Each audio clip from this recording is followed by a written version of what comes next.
Hi friends, welcome to my channel. இன்றைக்கி பார்த்தீங்கன்னா, ஒரு சிம்பிளான ஒரு ரெசிபி, ஒரு சாம்பார் தான்.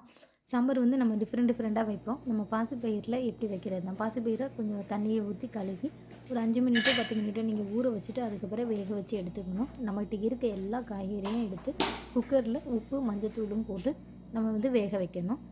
வேறு ஒன்றும் இல்லை, தண்ணி லைட்டான தண்ணி, ஏன்னா காயிலே தண்ணி வர்றதுனால ரொம்ப ஊற்றலாம். அதுக்கப்புறம் சில்லி பவுடர் இருக்கலாம், அதையும் வச்சு அதையும் போட்டுட்டு உப்பும் போட்டுட்டு நம்ம என்ன பண்ணணும்னா குக்கரில் வேக வச்சு எடுக்கணும். நல்ல குக்கர் வெந்ததுக்கப்புறம் 5 6 விசில் வரும். விசில் வந்ததுக்கப்புறம் நம்ம என்ன பண்ணணும்னா எடுத்துட்டு பருப்பு ஆல்ரெடி வெந்துருச்சுல்ல, அது இந்த காய்கறி எல்லாத்தையும் மொத்தமாக ஒரு பாத்திரத்தில் என்ன பண்ணணும் கொட்டிட்டு, அதுக்கப்புறம் இன்னொரு பேனில் எண்ணெய், தேங்காய் எண்ணெய் தான் எல்லாம் யூஸ் பண்ணுங்கள். தேங்காய் எண்ணெய் தான் நல்லது. தேங்காய் எண்ணெய் உரிச்சிட்டு கடுகு போட்டணும். இந்த சைடில் கொதிக்கிட்டு கடுகு பொட்டி வரும்போது சின்ன வெங்காயம் இருக்குல்ல, சாம்பாருக்கு எப்போவுமே கடுக்கணும். சின்ன வெங்காயம் போடும்போது ரொம்ப டேஸ்ட்டாக இருக்கும்.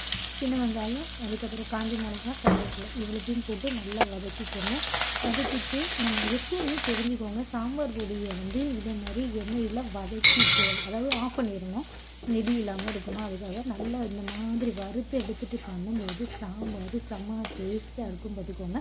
இதில் காயப்பொடியும் சேர்த்து நல்லா வதக்கிட்டு அதுக்கப்புறம் இந்த நம்ம சாம்பார் கொதிச்சுட்டு பார்த்தீங்களா, அதில் கொட்டிட்டு நல்லா கிளறி விடுங்க. கிளறி விட்டதுக்கப்புறம் நம்ம இது கொத்தமல்லி இலை இருக்குது பார்த்தீங்கன்னா, அதை நல்லா கட் பண்ணி அது மேலே தூவி விட்டுட்டிங்கன்னா நல்ல டேஸ்ட்டு பார்த்துக்கோங்க.